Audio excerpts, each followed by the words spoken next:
Waktu untuk Frey kembali ke sekolah pun tiba. Adik perempuannya menatapnya sedih saat dia menaiki kereta. Lalu buru-buru kembali ke kamarnya sambil menahan tangis. Kania bertanya, apakah Frey benar-benar tidak ingin bertemu Arya untuk terakhir kalinya? Namun, Frey merasa jika dia melakukannya, semuanya hanya akan semakin menyakitkan. Untuk sekarang, lebih baik dia pergi dengan tenang tanpa menimbulkan masalah tambahan. Kania mencoba mengalihkan pembicaraan dan meminta informasi lebih banyak tentang misi pertama Frey. Kania berpikir jika dia perlu membantu Frey secara langsung ke depannya, dia harus tahu detail misi agar bisa mendukungnya dengan lebih baik. Frey menyetujuinya, menyadari bahwa semakin banyak Kania tahu, semakin bebas dia bisa bergerak saat Frey tidak bisa. Misi utama pertama adalah menangkap pelaku serangan terhadap asrama rakyat jelata. Jika Frey kalah dari Irina waktu itu, dia akan dianggap sebagai pelakunya. Dengan begitu, Frey bisa menyelesaikan misi dengan menyerahkan dirinya sendiri. Tapi sekarang dia harus menemukan pelaku sebenarnya dengan cara apapun. Meski bisa saja dia sendiri yang memanipulasi serangan itu, ada kemungkinan pelaku sebenarnya akan muncul. Itulah batasan rumit yang ditetapkan oleh sistem. Untuk sekarang, hal pertama yang harus dilakukan Frey adalah mencari iblis yang mungkin bersembunyi di sekitar asrama rakyat jelata. Meskipun ada kemungkinan para bangsawan yang merencanakan serangan itu, fokus utama Frey tetap pada iblis yang bisa saja bersembunyi di antara mereka. Kekaisaran saat ini sangat korup, dan ketidakpuasan rakyat jelata terhadap kaum bangsawan bisa meledak kapan saja. Di masa-masa seperti ini, jika para bangsawan menyerang asrama rakyat jelata, kerusuhan pasti akan pecah di seluruh kekaisaran. Dalam kekacauan seperti itu, para iblis bisa saja mengambil alih kekaisaran dengan lebih mudah. Terlebih lagi, sistem sudah memperingatkan Frey bahwa jika dia gagal, pasukan Raja Iblis akan ikut bergerak. Saat ini, mereka perlu menemukan cara untuk mengungkap para iblis yang menyamar sebagai manusia. Untungnya, hal itu bisa diatasi setelah Frey membeli sebuah item dari pasar gelap kota. Bersama Kania, dia menuju gang belakang kekaisaran untuk mencari iblis yang mungkin bersembunyi di sana. Item tersebut adalah Demon Radar, alat kecil yang bisa mendeteksi keberadaan iblis dalam radius tertentu. Dengan alat ini, persiapan untuk misi utama pertama sudah selesai. Demon Radar dapat mendeteksi semua iblis kecuali Raja Iblis dan iblis kelas eksekutif. Namun Frey bisa melihat mereka melalui sistem. Jadi itu bukan masalah besar. Sistem biasanya jadi sumber masalah bagi Frey, tetapi kali ini justru sangat membantu. Masalah lain yang harus dia hadapi adalah tunangannya, Serena.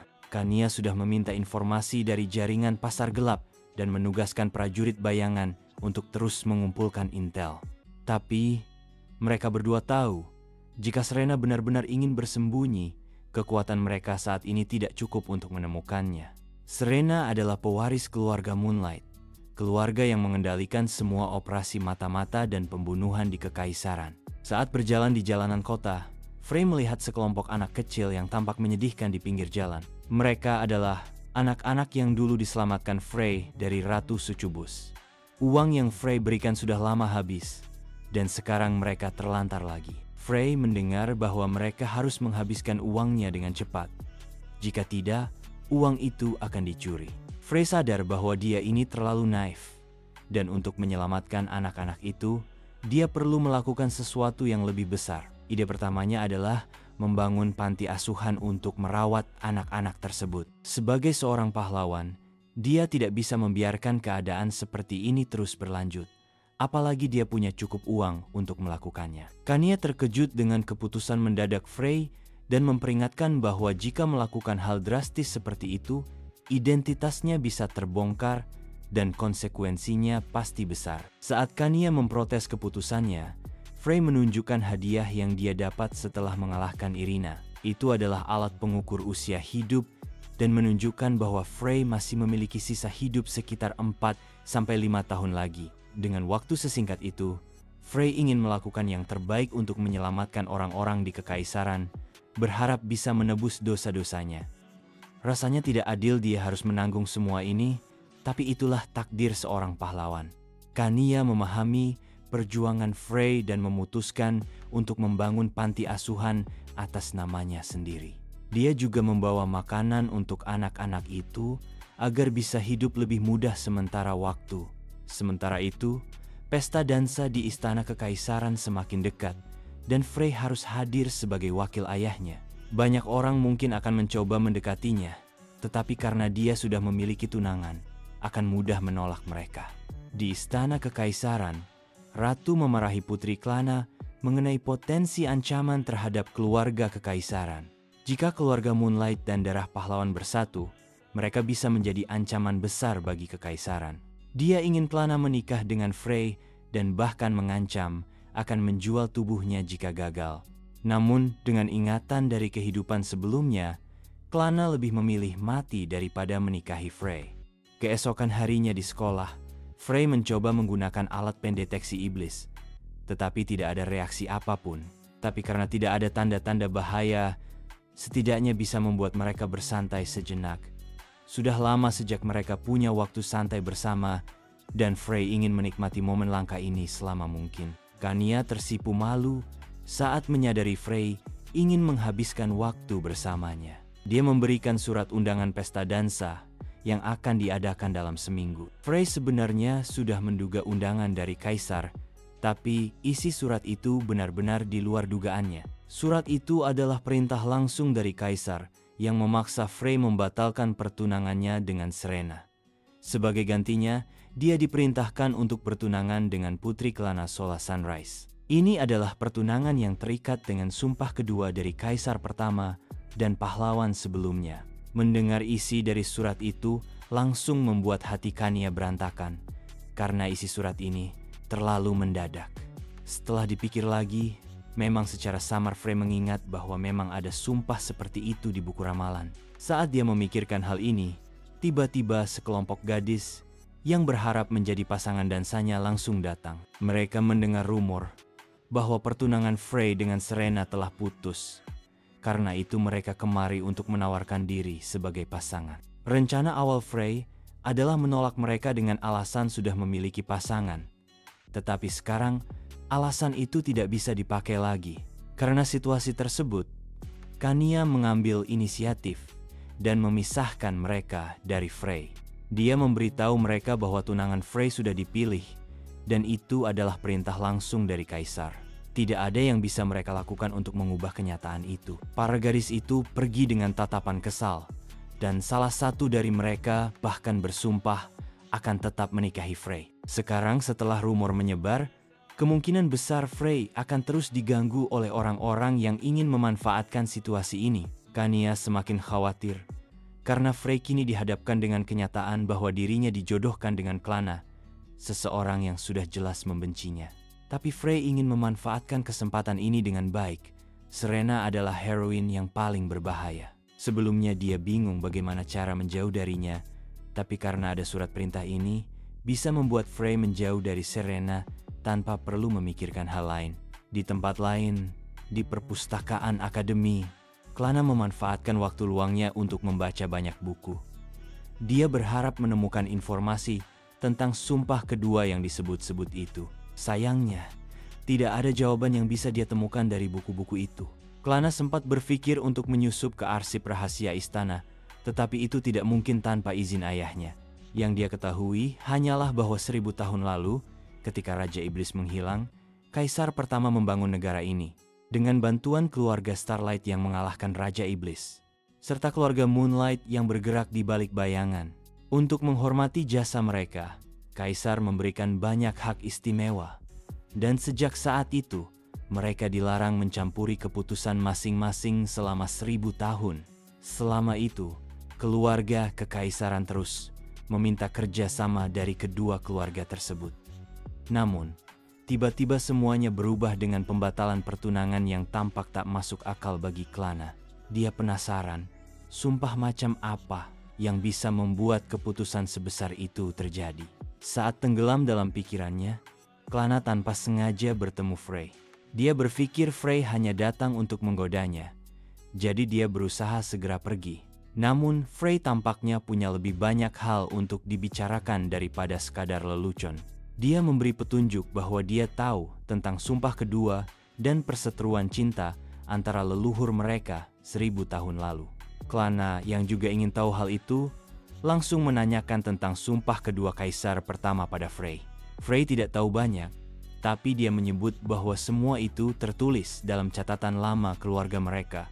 Menurut apa yang dia baca, kaisar pertama jatuh cinta pada pahlawan sebelumnya. Setelah kehilangan posisi sebagai permaisuri pertama karena pemimpin keluarga Moonlight, sang kaisar membuat sumpah untuk melindungi keturunannya dari nasib serupa. Kemudian, Frey melemparkan selembar kertas kepada Klana yang dia klaim berisi fakta terenkripsi yang tidak bisa dia pahami. Saat Frey ingin pergi, Klana ingin memastikan dan bertanya sekali lagi, apa Frey yakin memang ingin menikah dengannya? Frey dengan senang hati menerima itu, karena jika dia menjadi kepala keluarga Sunrise, dia bisa dengan mudah menguasai seluruh kekaisaran. Dengan wajah sombong, dia pergi dari sana. Meskipun terdengar seperti ejekan, sebenarnya Frey memberikan petunjuk tentang hak kedua pihak untuk menolak. Jika Klana bisa memahami petunjuk itu dengan baik, mungkin ada cara untuk menghindari pernikahan ini sepenuhnya. Di tempat lain, seorang wanita tua berjalan melalui jalur gelap di hutan menuju sebuah kabin kecil. Di dalamnya, Serena duduk dengan santai, menikmati kue sambil menunggu kedatangan wanita tua itu. Wanita itu adalah pemimpin menara sihir kekaisaran Sunrise, yang secara khusus dipanggil Serena untuk meminta bantuan. Serena ingin menghapus ingatannya selama sebulan terakhir sejak dia kembali ke kehidupan barunya ini. Penyihir tua itu awalnya ragu dan memperingatkan Serena bahwa tindakan itu bisa memberikan dampak besar pada tubuhnya. Namun, Serena merasa tidak ada pilihan lain. Dia tahu identitas asli sang pahlawan. Ada kemungkinan dia bisa membocorkan itu secara tidak sengaja dan membahayakan Frey. Serena merasa perlu mengambil langkah ekstrem dengan menghapus ingatannya untuk menjaga rahasia identitas sejati Frey. Tidak hanya itu, Serena juga meminta wanita tua pemimpin menara sihir untuk memasang mantra kepatuhan padanya. Mantra itu akan membuatnya patuh secara penuh kepada Frey Rayon dari keluarga Starlight. Serena tahu, tanpa mantra itu, jika dia kehilangan ingatannya, dia pasti akan membunuh Frey di pesta dansa nanti. Beberapa hari berlalu dan hari pesta dansa akhirnya tiba. Klana dipakaikan gaun elegan oleh pelayan pribadinya. Gaun yang disiapkan langsung oleh sang permaisuri. Meski terlihat memukau, Klana tetap merasa tertekan dengan perjodohan paksa ini. Hanya tersisa 6 jam sebelum pertunangan itu diumumkan. Tapi Klana masih belum menemukan cara untuk membatalkannya. Untuk sementara, satu-satunya hal yang bisa dia lakukan adalah memecahkan kode dalam buku rahasia itu. Saat dia mencoba fokus, seekor kucing tiba-tiba masuk melalui jendela dan menjatuhkan sebuah buku ke lantai. Kucing itu mengeong untuk menarik perhatiannya sebelum meloncat keluar lagi. Klana memungut buku itu dan segera membuka halamannya. Apa yang dia baca membuatnya terkejut. Sementara itu, pesta dansa dimulai secara resmi, dan pintu aula terbuka lebar menyambut kedatangan Frey dan kepala pelayannya. Semua mata tertuju pada mereka, dan Frey mengambil segelas anggur dari salah satu meja. Dia bertanya kepada Kania apakah dia sudah memberikan buku itu kepada Klana seperti yang mereka rencanakan. Kania mengonfirmasi bahwa semuanya berjalan sesuai rencana. Dengan begini, Frey merasa terbebas dari beban yang selama ini mengikatnya.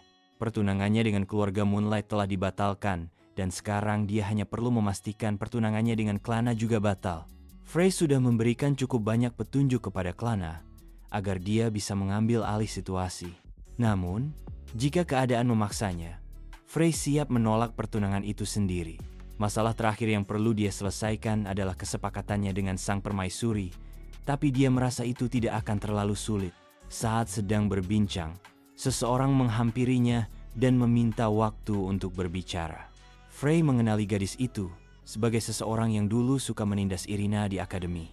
Tanpa basa-basi, Frey langsung bertanya apa yang dia inginkan. Gadis mengatakan bahwa dia merasa kasihan pada Frey karena harus menikahi putri kerajaan yang paling sulit diatur. Dia bahkan merendahkan Klana dengan mengatakan bahwa statusnya sebagai putri kerajaan hanyalah nama tanpa makna. Menurutnya, Klana bahkan tidak setara dengan bangsawan pedesaan. Frey memperingatkannya agar berhati-hati dengan ucapannya karena bisa saja ada orang lain yang mendengarnya. Namun, gadis itu tidak berhenti dan mengklaim bahwa dia bisa memberikan lebih banyak keuntungan pada Frey sebagai putri seorang bangsawan kaya. Gadis itu lalu membungkuk dan pergi. Frey hanya bisa mengabaikan kejadian aneh tadi. Meski niat gadis itu jelas, sikap seperti itu tidak akan mengubah apapun dalam jangka panjang. Dia memutuskan untuk tidak memikirkan lebih jauh dan melanjutkan minumnya. Setelah beberapa saat, Frey memutuskan untuk pergi menemui permaisuri seperti yang dijanjikan. Dalam perjalanan, dia melewati Klana yang menatapnya dengan penuh kebencian. Dia tidak mengatakan apapun dan hanya terus menatap Frey dari kejauhan. Tak peduli dengan tatapan itu, Frey terus berjalan hingga tiba di kamar dengan dekorasi feminin yang mencolok. Anehnya, kamar itu didesain sendiri oleh sang permaisuri, yang jelas memiliki selera manis dan agak kekanak-kanakan. Akhirnya, permaisuri masuk dengan senyuman licik dan langsung menanyakan bagaimana rasanya akan menjadi bagian dari keluarga kerajaan. Setelah menikah dengan Klana, Frey akan menjadi salah satu bangsawan berpangkat tinggi di negeri itu dan tidak akan ada yang bisa mengganggunya lagi. Anehnya, keluarga Moonlight yang sebelumnya bertunangan dengan Frey sama sekali tidak memberikan reaksi keras. Rupanya, keluarga kerajaan telah menyuap mereka dengan uang besar untuk meredam kekacauan. Sang kepala keluarga Moonlight, yang dikenal gila dan serakah, memang mudah dibungkam dengan kekayaan. Dulu, keluarga Moonlight berjuang demi kebenaran, tapi sekarang uang adalah satu-satunya yang menggerakkan mereka. Bahkan pertunangan antara Frey dan putri mereka dulu hanya sekadar transaksi bisnis. Frey menyembunyikan rasa muaknya dan tetap berbicara dengan santai kepada permaisuri. Sekarang, setelah menjadi bagian dari keluarga kerajaan, sudah saatnya Frey menunjukkan rasa terima kasihnya. Dia menyerahkan dokumen yang berisi jumlah donasi sebesar 6 juta koin emas, 2 kali lipat dari yang diharapkan permaisuri. Permaisuri membaca dokumen itu dengan cepat, tampak bersemangat dan ingin langsung menandatanganinya agar tidak ada masalah di kemudian hari. Namun matanya terpaku pada syarat mencurigakan di bagian bawah kontrak. Tertulis bahwa Frey tidak bisa ditangkap atas kejahatan apapun kecuali pengkhianatan. Frey menjelaskan bahwa dia mungkin harus melakukan tugas-tugas kotor untuk kerajaan setelah menikah dengan Klana. Oleh karena itu, Frey membutuhkan perlindungan agar tidak terseret dalam masalah. Mendengar itu, permaisuri tersenyum licik, seperti sudah mengira bahwa Frey memang akan menjawab seperti itu. Ada satu syarat lagi, membuat mata permaisuri fokus ke sana. Syarat itu menyatakan bahwa jika pertunangan dibatalkan tanpa alasan dari pihak Frey Rayon Starlight, donasi sebesar 6 juta koin emas itu akan dibatalkan. Syarat itu dia buat hanya sebagai langkah pencegahan agar tidak ada yang berani menjebak Frey. Tapi permaisuri hanya menertawakan hal itu dengan angkuh dan menandatangani kontrak tanpa ragu. Dalam pikirannya, ikatan perjanjian berusia ratusan tahun itu sudah cukup untuk memastikan Klana tidak bisa melawan pernikahan ini. Setelah semuanya selesai, Frey pamit dari kamar permaisuri dan permaisuri berjanji akan mengirimkan kontrak yang sudah diberi stempel kerajaan. Dari interaksi itu, terlihat jelas bahwa negara ini benar-benar dikuasai oleh orang-orang serakah yang hanya peduli pada kekayaan. Mereka yang memegang kendali semuanya termotivasi oleh uang dan kekuasaan. Dengan keserakahan yang memandu langkahnya, rencana Frey kini sudah lengkap. Hal itu membuat perannya sebagai penjahat semakin mudah dimainkan. Saat berjalan di lorong istana, dia kembali bertemu dengan Klana. Klana bertanya, apakah negosiasinya dengan permaisuri sudah selesai? Frey mengelak dengan mengatakan bahwa mereka hanya membahas pengembangan nasional. Namun, siapapun bisa melihat itu hanya kebohongan belaka.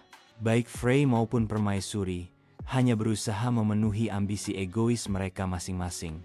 Meski begitu, Klana tampak bertekad untuk memastikan semuanya tidak berjalan sesuai kehendak Frey. Dari cara bicaranya, terlihat jelas bahwa Klana sudah menemukan cara untuk membatalkan pernikahan itu. Ini semua sesuai dengan rencana Frey sejak awal. Kini dia hanya perlu duduk santai dan menyaksikan kekacauan yang mungkin akan terjadi. Di ruang pesta, musik mulai menggema menandai dimulainya acara resmi. Pasangan-pasangan mulai berdansa dan suasana semakin meriah.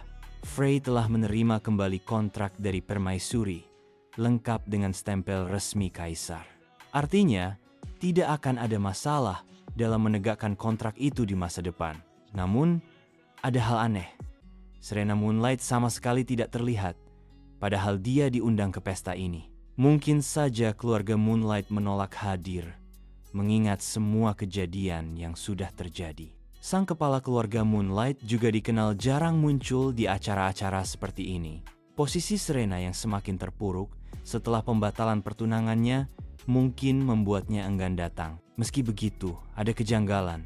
Frey berpikir Serena setidaknya akan datang untuk mengumpulkan informasi demi membunuhnya. Kania berpikir kalau mungkin Serena sebenarnya tidak berniat membunuh Frey sama sekali, tetapi perkataan Kania itu sulit untuk dipastikan. Tidak ada pergerakan apapun dari Serena, berbeda dengan heroin yang lain. Seolah-olah dia hanya mengamati dari jauh, menunggu perkembangan situasi. Bagaimanapun, Frey tetap harus waspada dan siap menghadapi segala kemungkinan. Suasana pesta tiba-tiba hening ketika putra kekaisaran memasuki aula. Kaisar Lycan Solar Sunrise dan istrinya, Remy Solar Sunrise, muncul untuk mengumumkan pertunangan putri ketiga dengan Frey. Namun, di tengah pidatonya, terlihat bahwa sang kaisar sama sekali tidak peduli dengan hubungan mereka. Dia lalu meminta istrinya untuk melanjutkan karena ini terlalu merepotkan untuk dia urus. Permaisuri melanjutkan pidato dan mengundang Frey serta Klana untuk maju. Mereka berdua berdiri di hadapan permaisuri, dan upacara pertunangan pun dimulai. Frey menyatakan persetujuannya dan berlutut untuk secara resmi melamar Klana.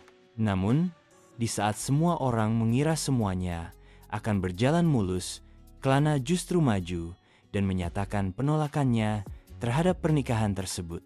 Semua orang di aula terpana dengan keberanian Klana yang menentang keputusan itu secara terbuka. Bahkan permaisuri tampak terkejut karena Klana seharusnya tidak memiliki otoritas untuk menolak pernikahan tersebut. Perjanjian kedua antara keluarga Starlight dan permaisuri pertama seharusnya tidak bisa diganggu-gugat. Tapi ternyata ada celah dalam perjanjian itu. Janji tersebut hanya sah jika ada persetujuan dari kedua belah pihak. Klana melihat ke arah ayahnya, Kaisar, yang masih duduk di singgasana dengan tatapan lesu. Meskipun tampak tak peduli, Kaisar tetap menunjukkan sedikit minat pada situasi yang terjadi. Awalnya, Kaisar berpikir bahwa kedua belah pihak sudah setuju dengan pertunangan itu dan pesta ini hanya formalitas belaka. Kaisar ingin menyelesaikan ini dengan menganggap bahwa permaisuri lupa memeriksa persetujuan Klana. Karena Klana telah secara resmi menolak, bahkan Kaisar tidak bisa mengganggu janji Kaisar pertama, dan dengan begitu, pertunangan itu otomatis dibatalkan. Tepat seperti yang Frey rencanakan, seluruh sandiwara ini akhirnya selesai. Beban dari perjodohan paksa akhirnya lenyap, dan Frey kini bebas dari segala kewajiban pertunangan. Untuk menambah drama, Frey berpura-pura menjadi pria patah hati yang baru saja dicampakkan. Padahal semua ini hanyalah sandiwara kosong. Dia berpura-pura tulus dan mengatakan bahwa akan mundur jika Putri Klana memang tidak ingin bersama dengannya. Karena kebahagiaan Putri Klana adalah yang terpenting baginya. Kaisar yang mudah terkesan pun memujinya sebagai pria murah hati yang lapang dada. Setelah itu, Kaisar meminta maaf kepada semua tamu yang hadir karena acara pertunangan berubah menjadi kekacauan. Namun, dia tetap mempersilahkan pesta untuk dilanjutkan agar semua orang bisa menikmatinya. Usai pengumuman itu, permaisuri segera menghampiri Klana dengan wajah penuh amarah.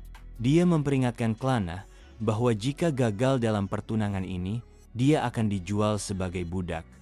Namun, ancaman itu tidak lagi membuat Klana gentar. Jika permaisuri berani melakukan sesuatu, Klana siap membongkar semua korupsi yang telah dilakukannya. Di tengah ketegangan itu, Frey menyela mereka berdua. Dengan tangisan di matanya, dia memberitahu bahwa akan menarik kembali donasi yang sudah dipersiapkan. Bagaimanapun, sesuai dengan kontrak, syarat imunitas Frey terhadap hukum tetap berlaku. Klana dengan lantang memarahi permaisuri karena telah memberikan kartu truf sebesar itu kepada pria licik seperti Frey. Sementara permaisuri dan Klana saling beradu argumen, Frey dengan senyuman puas meninggalkan mereka. Meski sempat rumit, semua justru berakhir menjadi keuntungan besar bagi Frey. Dalam perjalanan untuk bertemu dengan Khania, Frey bertemu dengan gadis yang sebelumnya mencoba menarik perhatiannya. Gadis itu mengejek Lana dengan menyebutnya tomboy tak tahu diri dan berani mempermalukan Frey di depan umum.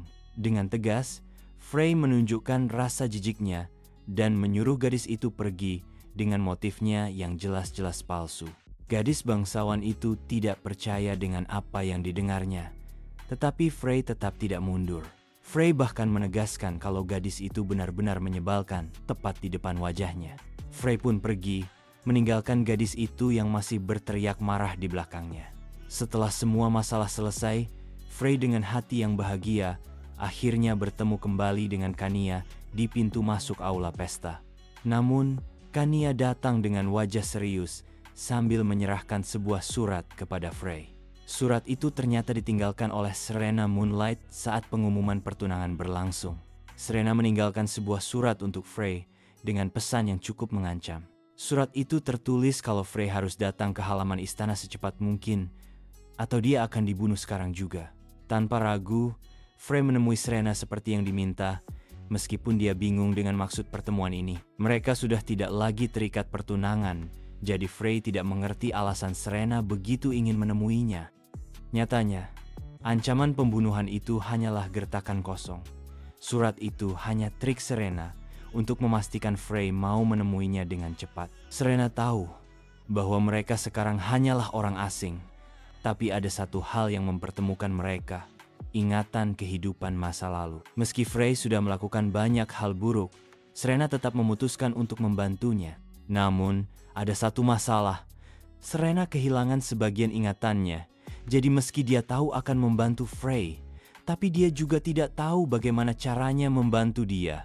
Dia tahu tentang pesta dansa dan batalnya, pertunangan mereka hanya karena catatan kecil yang ditulis oleh dirinya sendiri sebelum ingatannya terhapus.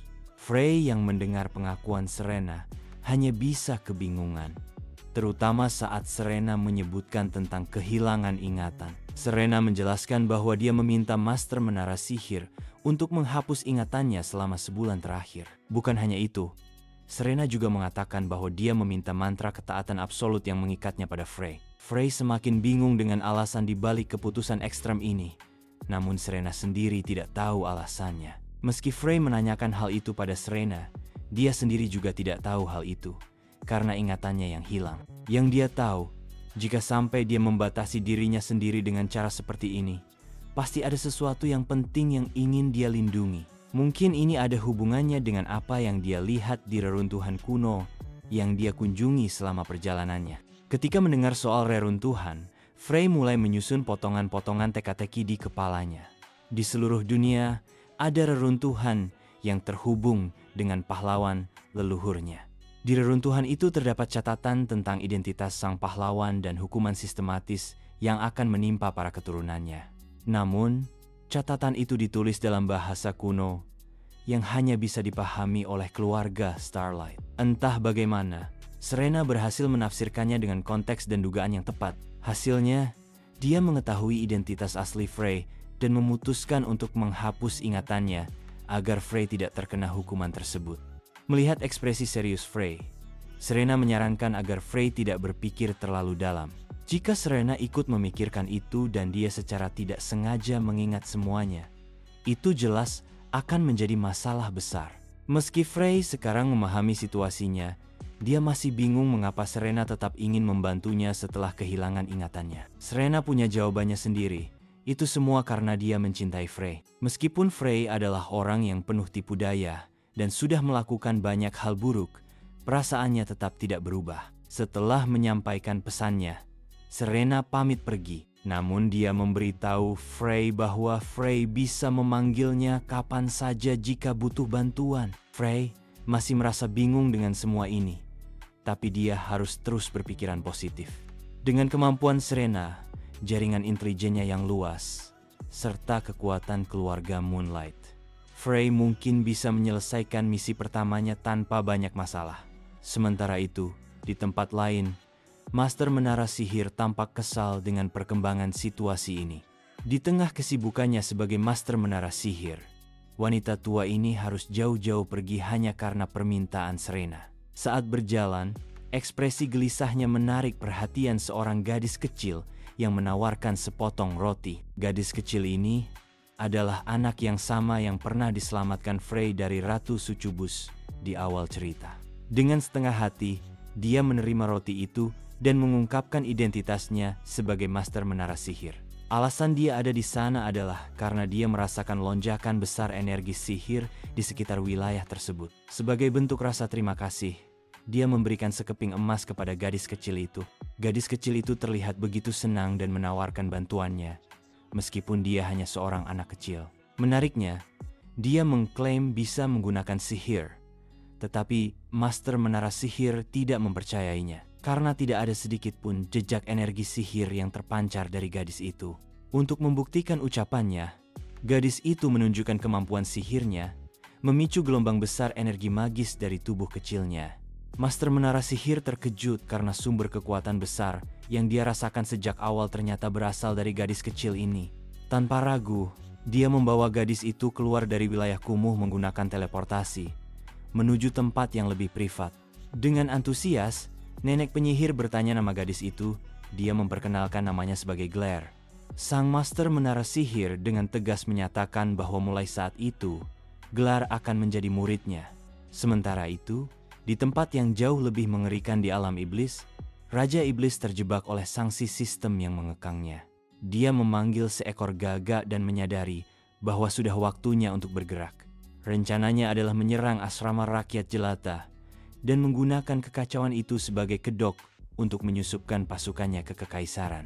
Untuk melancarkan rencana tersebut, Raja Iblis memerintahkan gagak itu mencari manusia dengan hati yang dipenuhi rasa iri, kesombongan, dan emosi negatif. Orang-orang seperti itu lebih mudah dikendalikan dan lebih rentan terhadap sihir hitam.